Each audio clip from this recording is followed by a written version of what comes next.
Hey dear students, Professor Vinayak Sharma this side, also known as Sharma ji math वाले। स्वागत है आप सभी का इस चैनल पे। ग्रेड 10th ICSE का सॉलिड कंटेंट इस चैनल पे आ रहा है, so stay tuned and let's start.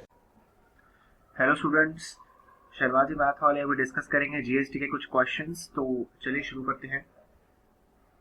Question आपके सामने, A manufacturer sells an article with a mark price 2000। Mark price पता है आपको क्या होता है गाइस? जो MRP लिखा हुआ होता है या लेबल लगा हुआ होता है, टैग लगा हुआ होता है, उसमें जो प्राइस लिखा हुआ होता है उसे मार्क प्राइस कहते हैं। मार्क प्राइस है 2000। मैन्युफैक्चरर ने दिया होलसेलर को 20% डिस्काउंट पे, फिर होलसेलर दे रहा है रिटेलर को 10% डिस्काउंट पे, फिर रिटेलर दे रहा है कस्टमर को। तो जिसमें आप देख सकते हैं फिर से इस सब में एक फुल चेन बताया हुआ है। So let's say there is a manufacturer, after manufacturer there is a wholesaler, after wholesaler there is a shopkeeper, oh no there is a retailer. तो ये नाम इंटरचेंज होता रहता है, रिटेलर और द शॉपकीपर, और लास्ट में कस्टमर या तो कंज्यूमर। अभी इस चेन में हम डेटा फिल करते हैं। सबसे पहले मार्क प्राइस है 2000, तो 20% डिस्काउंट लगाया गया इस पे। सो 20% डिस्काउंट लगाया गया। सो सॉल्यूशन भी हम लिखते रहते हैं साथ साथ। Mark price of article of that article was how much? It was rupees 2000. Mark price was rupees 2000 और डिस्काउंट कितना दिया? 20%। किसको? होलसेलर को। So therefore cost price for wholesaler, तो होलसेलर के लिए कॉस्ट प्राइस कितना होगा? अभी देखिए इसको कैसे कैलकुलेट करते हैं। 20% डिस्काउंट दिया, ठीक है, तो मतलब होलसेलर ने कितना पे किया? उसका 80%। इसको ऐसे देखा जाता है, 20% अगर आपको डिस्काउंट मिला तो मतलब आपने उस अमाउंट का सिर्फ 80% पे किया है। तो कितने में पड़ा इसको? 80%। 80% of 2000, so 0 cancel, which is rupees 1600। सो 1600 रुपए, 1600 रुपीज में होलसेलर ने इसको परचेज किया है। So cost price for the wholesaler is rupees 1600। अच्छा, ये जो 1600 है ये सेलिंग प्राइस है किसके लिए? मैन्युफैक्चरर के लिए 1600। अभी चेक करते हैं कि सेलिंग प्राइस क्या है होलसेलर के लिए। अच्छा, होलसेलर क्या कर रहा है इस आर्टिकल का? होलसेलर इस आर्टिकल को आगे चेन में सेल कर रहा है। किसको सेल कर रहा है? रिटेलर को सेल कर रहा है। कितने में सेल कर रहा है वो? 10% डिस्काउंट दे रहा है मार्क प्राइस पे। अगर 10% डिस्काउंट दे रहा है, so that means retailer is paying only 90% of the mark price. इसको ऐसे कैलकुलेट किया जाता है, ऐसे देखा जाता है, 90% of the mark price. So okay, so now selling price for wholesaler, तो कितने में ये सेल कर रहा है? 90% of that amount, 90% of the mark price, इतने में वो सेल कर रहा है। तो कितना हुआ ये? रुपीज 1800। तो 1800 में वो सेल कर रहा है, या आप कह सकते हो रिटेलर उस अमाउंट में परचेज कर रहा है। तो ये होलसेलर के लिए सेलिंग प्राइस है, और यही सेम रिटेलर के लिए कॉस्ट प्राइस है। कॉस्ट प्राइस कितना है? Rupees 1800 for the retailer. selling price for wholesaler cost, which is same as therefore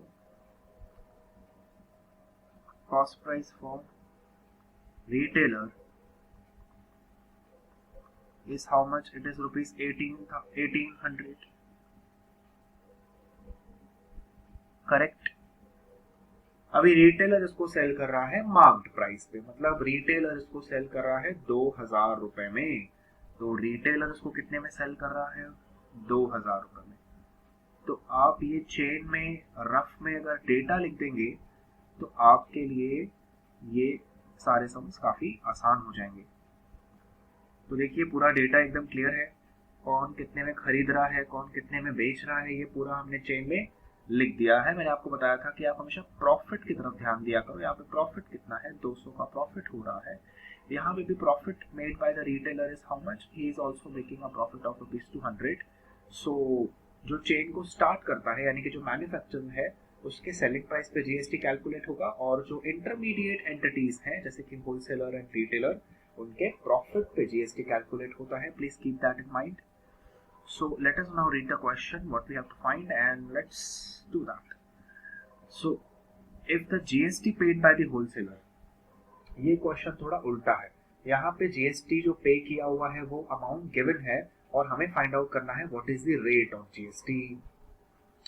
तो फॉर्मूला वही रहेगा, लॉजिक वही रहेगा, सिर्फ अननोन वेरिएबल बदल जाएगा।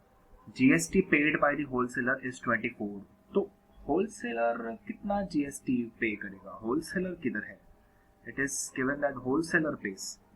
होलसेलर कितना जीएसटी पे करेगा, वो कैसे कैलकुलेट करते हैं, जनरली कैसे कैलकुलेट करते हैं। अगर मैं आपको कहूँ कि आप ये कैलकुलेट करो होलसेलर कितना जीएसटी पे करेगा, तो आप प्रॉफिट पे जीएसटी का परसेंट कैलकुलेट करते हैं, करेक्ट। तो keeping that same logic,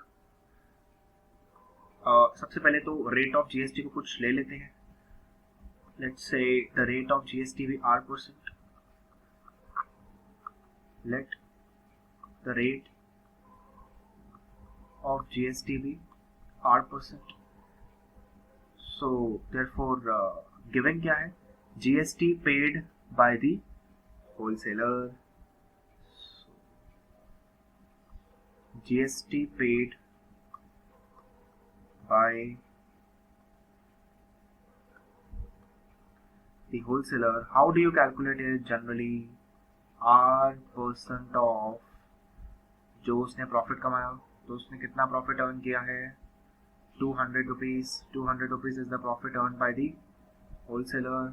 R% of 200, 0 cancel. So यहाँ पे इसने 24 रुपीज पे किया था। 24 is equals to 2R। So a very simple equation to solve, R is 12। So first part हमने सॉल्व कर दिया। Rate of GST is 12%. So first part very easy, logic change नहीं होगा, फॉर्मूला भी change नहीं होगी, सिर्फ अननोन वेरिएबल चेंज होगा। सेकेंड पार्ट है GST paid by the retailer. अब रिटेलर कहाँ है, देख के आओ चेन में। रिटेलर ये रहा। रिटेलर क्या है, एक इंटरमीडिएट एंटिटी है, एक चेन का एक बीच में एक हिस्सा है। सो उसके प्रॉफिट पे जीएसटी कैलकुलेट किया जाएगा। उसका प्रॉफिट भी कितना है, 200 रुपीज है। तो सेकेंड पार्ट की तरफ जाएंगे। Second part will be GST paid by retailer would be 12% of retailer's profit.